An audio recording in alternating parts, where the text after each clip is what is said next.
views and opinions expressed on any program are those of the producers and/or the persons appearing on the program, and do not necessarily reflect the views and opinions of FRC Media, Bristol Community College, or the City of Fall River.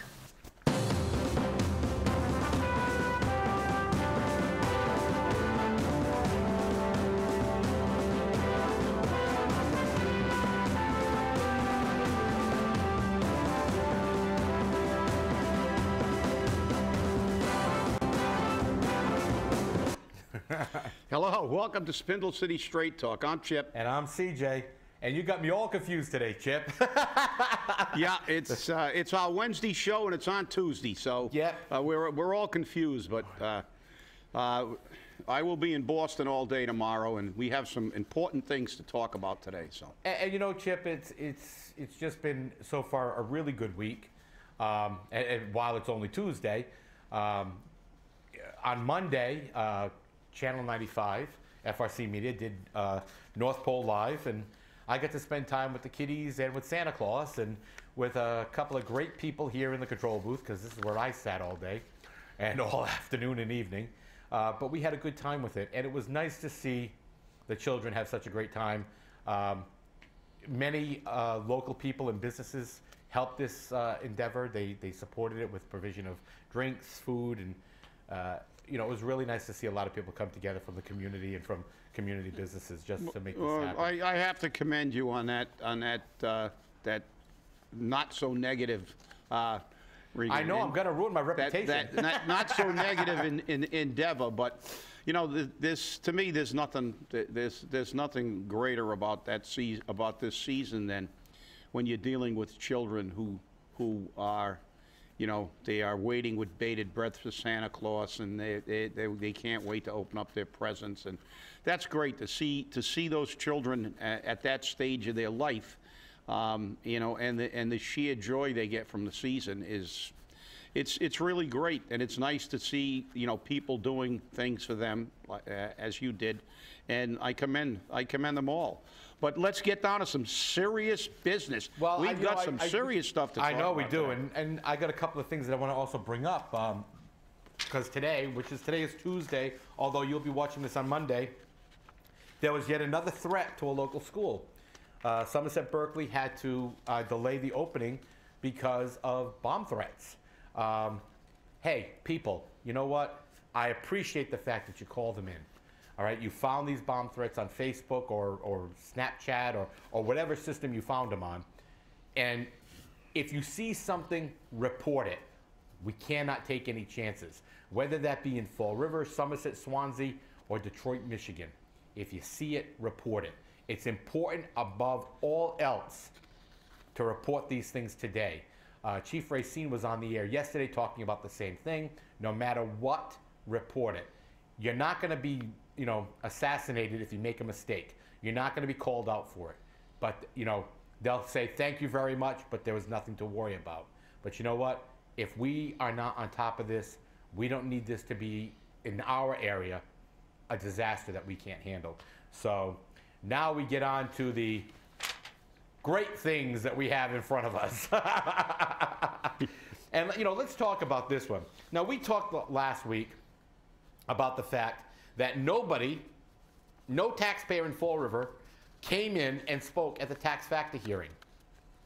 And the only person that came in was Rob Mellion, CEO of the Fall River Chamber of Commerce and Industry. Well, guess what? We're not alone. The people of New Bedford didn't go in and say anything. And their CEO and president of the New Bedford Chamber of Commerce did come in asking for a lower tax factor for the businesses. Well, he had it handed to him, and he was walking away with a sore backside, because I'll tell you now, they have some city councils that actually do something for the people. Hey, Fall River City Councilors, city councilors-elect, wake up! Wake up! They did something. Granted, the residents did get a tax rate increase of about $1 per thousand, which is a lot of money when you consider it.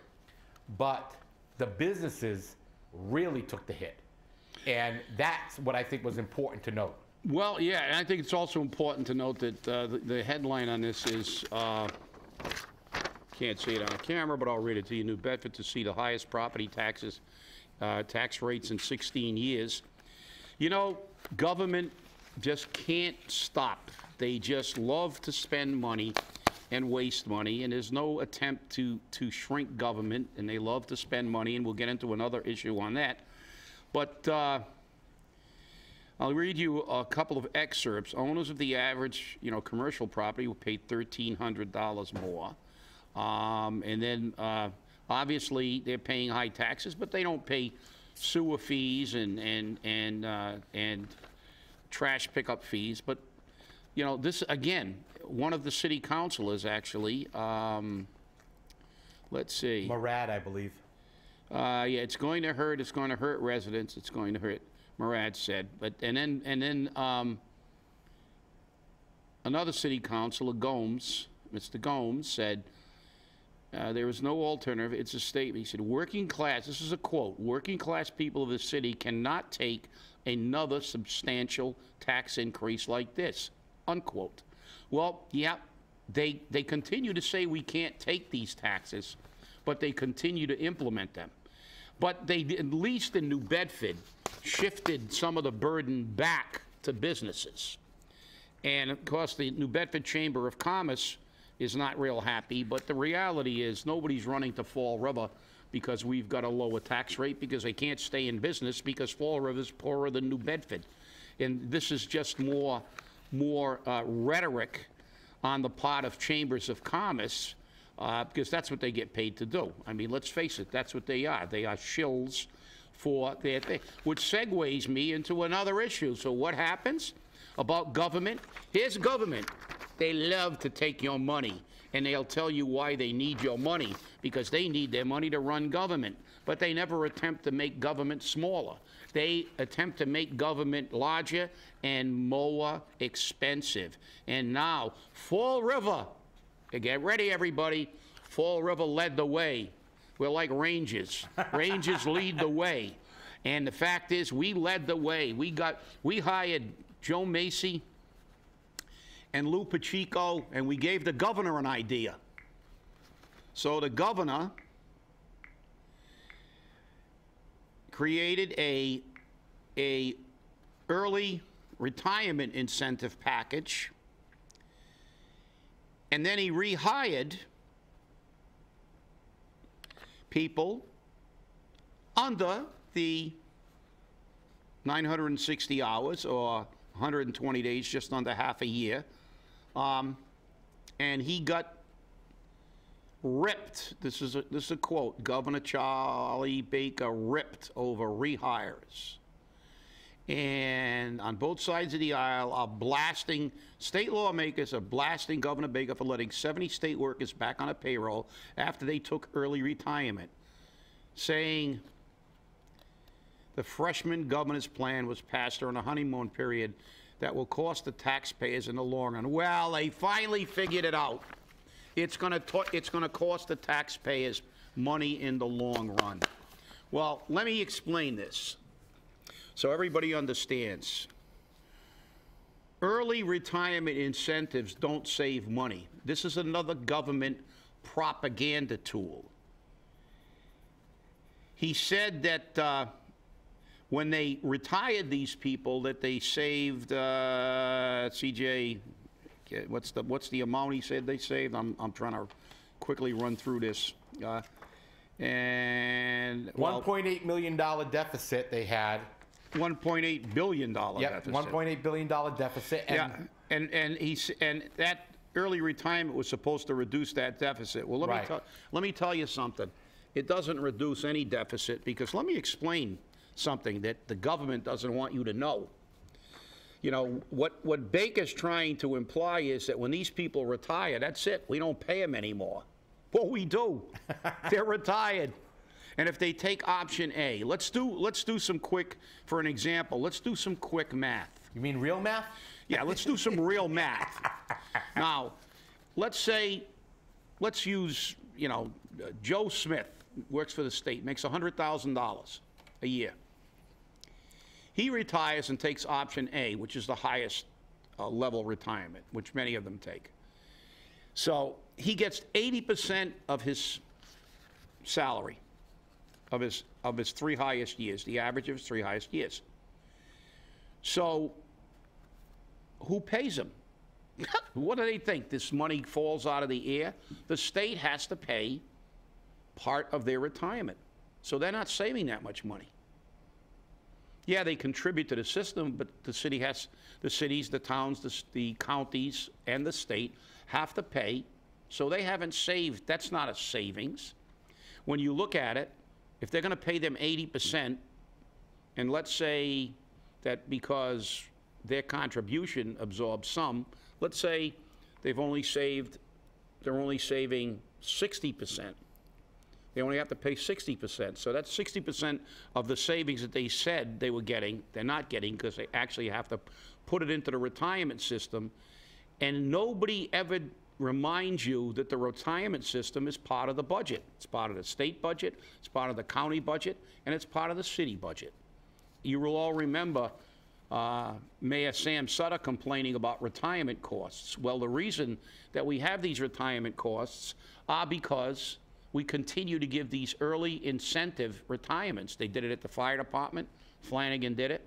And you put young people in the retirement system, not only do you have to pay them, but it increases the unfunded liability of the system. Because when you put young people in and you project it on their lifespan actuarially, how much it's going to cost to pay these people to be retired, it really has a negative impact on the system. And then for the whipped cream and the cherry and the jimmies and the walnuts on top, Baker hires 70 of them back. And I can guarantee you these 70 people are all politically connected. So let's do the math. Joe Smith works for the state. He was making $100,000 a year. He takes option A, his pension's going to be $80,000 a year. Now you hire him back, and you give him a $90,000 a year job. So guess what the state's paying Joe Smith now? $80,000 plus $90,000. Last time I figured that, that's $170,000. You tell me they're double dipping. And then he used the excuse that we need their experience and expertise. Well, if you did, why didn't you just let them stay on a job and get one pay, not double dip, just get one paycheck for doing your job? If they were that valuable, why did you offer them an early incentive package? Because it doesn't save money. This, again, is your government, and it's gotten really, really sophisticated at this, giving you half the story and the propaganda. The reality is, this doesn't save any money. You know, the bottom line is we're paying Joe Macy. Joe Macy's getting a pension. Joe Macy's getting rich. Joe Macy is double dipping. And we're not saving anything. And how is the county or the state government, I don't know whether he comes under the county or the state, because I think it's county because he was a judge, but Lou Pacheco's definitely under the county. How are we saving money paying Lou Pacheco his retirement and $70,000? And if he got an early out, it's even worse because he got into the system. You know, let's look at this, the impact on a retirement system. There was a town in, I think it was Woonsocket, I'm not sure, but there was a city in Rhode Island that had an early incentive retirement, and it was so good because they allowed them to retire at almost any age that about 75% of the fire department retired. So what happens if a 40-year-old person retires with a full pension and then lives for 40 years? He'll be on retirement as long as he was working. What do you think that does to the system and the unfunded liability of a pension system? I mean, on a federal level, they're talking about increasing the retirement age to help shore up the system because people are living longer today. But what do? The governor offers early out retirements because he wants to lie to the public and say, look, We just had 2,497 state employees take early retirement. So that's 2,497 salaries we're not paying. Baloney. That's 2,497 more people in the system early with a huge impact on the system. And you know what'll happen? 10 years down the road, they'll say, the retirement system's costing us way too much. We got to cut your benefits. They're not going to remember that they created these unfunded liabilities, just like they did in Fall River by not contributing to the pension system. This is, again, government at its best for government people and at its worst for the taxpayers. And, you know, it's incredible. When I read stuff like this, it makes me crazy because they tell so many half-truths. And those half-truths are more lies. It's less than a half-truth because, you know something, Charlie? You didn't save anything. And you're not conning anybody. You know, your governorship has already been mocked by you taking care of everybody that even remotely is friendly with you. Now, I still think that your concern with the opioid addiction problem is based on the fact that you have a lot of friends in the healthcare industry that are going to make a lot of money with all these new programs that you're gonna subsidize. And now you brought 70 of your pals back so they can double dip. Congratulations. You are officially a hell of a politician now. Well, you know, it's interesting because there's supposedly a 20% cap on refilling the 2,497 positions. 138 of the positions vacated by early retirements have already been refilled at a salary cost of $3.66 million. Okay? The two representatives which are really headstrong on this, one's a Democrat, one's a Republican, Headlawn and Brownsburger, they're actually working together, which is kind of interesting. And Headland says the short-term budgetary gain does not outweigh the long-term pain. I like the way he worded that. Which I just got through, basically. Yep. That's it. Exactly, the long-term pain. But, you know, it's really interesting because when you start looking that there was 2,497 state employees who took early retirement, and that was meant to close a $1.8 billion deficit.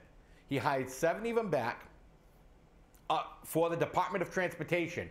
The department that is under so much scrutiny, because remember, that's part of the MBTA, or the MBTA is part of them. Which, by the way, I have to say, CJ, is the biggest dumping ground for political, you know, everybody's cousin that can't find a job is working on the MBTA. Or the Lottery Commission. Or the Lottery Commission. The two biggest dumping grounds for patronage on the state level. Right, and so you got 70 people that they just hired back who were retired, all right, costing us tons of money, and the law says they can do it, and we know this. They can work 960 hours.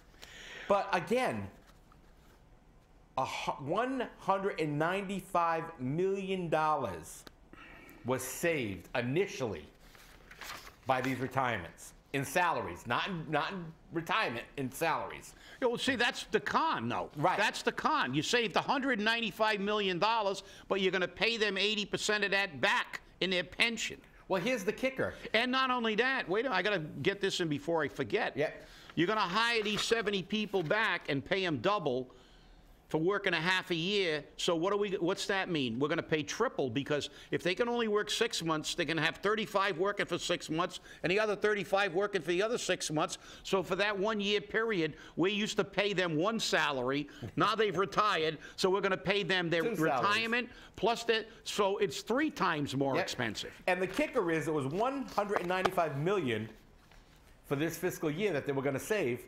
And with the rehiring of these 70 people, the total net savings now is $125 million. So 70 people cost the Commonwealth $70 million. How are these people getting $1 million? How are they I mean, I want to know what's going on. Now, granted, this is probably part of benefits or whatever, but under the retirement package, they can't get all those things. No, but look, this again, this is the This is what government does best. They tell a half-truth. It's like one of my favorites, 19 out of 20 people I asked wanted the trash collection fee. Right. You know, that's the government. You know, is that an accurate representation? Well, yeah, probably. I'm not saying he was lying, but the fact is, like I said, if you tell a person, do you want a filet mignon or the electric chair, they'll probably opt for the filet mignon. So I can say, well, 19 out of 20 people opted for the filet mignon. Well, it's the way you frame it. It's like now they're talking about saving money, and when you look, and they pretend like they disappeared. Well, saving 195, but you notice that they, being the politician that, they covered their butts. Right. They said 195 million in salaries. But let's do a study. They love to do studies. Let's actually do a real study. Let's do a study of the impact on the retirement system by pumping all these younger people into the system, the long-range impact in dollars and cents, and also the financial impact of hiring these people back and paying them paying them a year's salary for a half a year's work, in addition to paying them a pension, and allowing them to leave a job that you said they were so good at, we got to hire them back. Well, why let them leave in the first place? Again, political crap, absolutely, without a doubt, absolute typical government. And then you wonder why we should have another revolt, why we should vote these people, everybody out every 2 years, until we get enough people in there who are going to actually pay attention. I want to see somebody shrink government. Nobody shrunk government in years. All it does, and even in Fall River, and our new mayor-elect has already filled positions that people were complaining about when Sutter created them. So we're not getting off on a good note. And I'm waiting for someone to get up there and say, hey, let's get rid of the fat. Hey, you're never going to hear that. You know that. I just received this moments ago from Mass Development Corporation. Mass Development is a state agency which finances and creates bonds and whatnot. $22 million in Mass Development financing package goes to New Bedford's Alma Del Mar build a new school. Alma Del Mar is a charter school system, and again, you'll notice none of the Fall River school systems get this money. None of their charter schools here get the money, but $22 million to create an entire building so they can house more students, because currently they educate 280. And they want to take that up to 450. Now, as we know, the school department in Fall River, maybe in New Bedford, I know in a lot of cities and towns, complain about charter schools. They don't like them. They don't like charter schools at all. Oh, I wonder why. And here's a charter school that's getting $22 million in state financing to build a new school. But Fall River wasn't on the list. Maybe it's because they do right by the taxpayers in New Bedford. I don't know. But that just came up, and it was important, and they said they wanted this out. No, I'm glad you did. And I got to clarify one thing for my own personal edification. Sure. You said that this show was going to air next Monday? No, this show's going to air tomorrow. Oh, I think at the beginning you said Monday. No, I was talking Monday. We had the show for all right. North Pole Live. Might have listened. The mic might have dropped one of the words. Yeah, that happens. Nope. This is tomorrow. But I was okay. So you will be watching this tomorrow, and hopefully you're going to be as irate as I am, because we've started a trend. They always figure out a way. And how about this, Charlie? How about instead of hiring these 70 clowns back, we give 70 people that don't have a job in this state? Instead of paying these people, instead of losing 70 million of what we saved, it's like that is mind-boggling. 20 people, $70 million. Geez, that's incredible. It's just nuts. But I just don't understand it. And like I said, nothing makes sense when you listen carefully. See, politicians are great at making you look at the tree rather than the forest. And when they make these statements, they never ever clarify them. You know, it's like we saved 195 million. Everybody hears 195 million. We saved 195 million. Then they go in a much lower tone in salaries. You know, it's like the commercials you see on television for the drugs. You know, it's like, do you want blotches on your skin? We can cure them. And then at the end, they say it really quickly, but you can have a heart attack, get cancer, your limbs can fall off, you know, your head can turn, you know, 7 shades, and, you know, you could grow a second head. But if you want to get rid of the blotches, I'll stick with the blotches personally when I listen to that. But that's what they do. Politicians tell you half a story, and you wonder why we can't balance the budget in Fall River or in anywhere. It's because nobody ever looks at the whole budget. It's because they take little pieces of the budget and keep moving stuff around like Chinese checkers. And nobody ever sat down and said, hey, like we have to do. I have to sit down and say, I can't move money around because I only got so much money. But they don't. They just keep taxing us and coming up with fees. I can't say, well, I'm not going to pay my electric bill this month, and next month I'm not going to pay my gas bill, and the following month I'm not. I have so much money, and I have so many bills I have to pay, and I have to ensure I have enough money to pay my bills. And if I don't, I'm in trouble. But cities and towns and counties and states are never in trouble, because what do? Gets back to our first subject. We get the highest tax rates in 16 years in New Bedford. We had a proposal to give us a higher tax rate than New Bedford that that got deep sixth when we divulged it. But the fact is, we're such rotten people. you know, but the fact is, this is what government does. They don't want you to pay attention.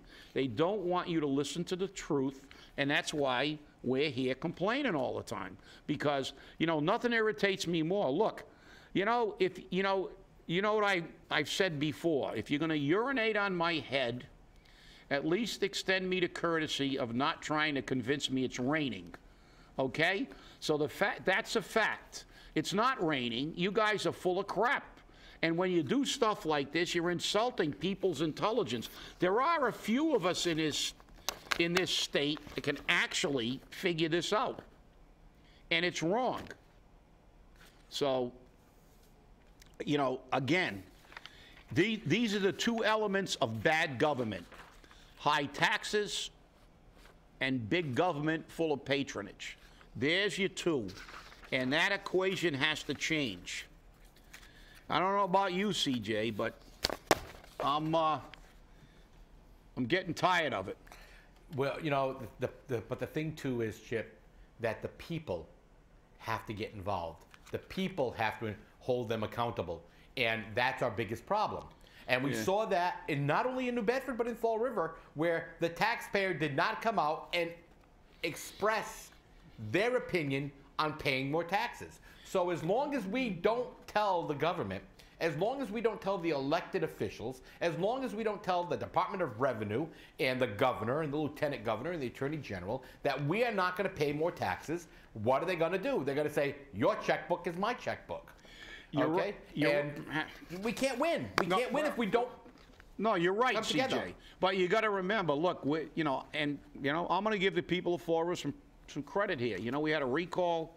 We had a fairly big change in the city council. We changed mayors. So, you know, we're on the right track here to change government.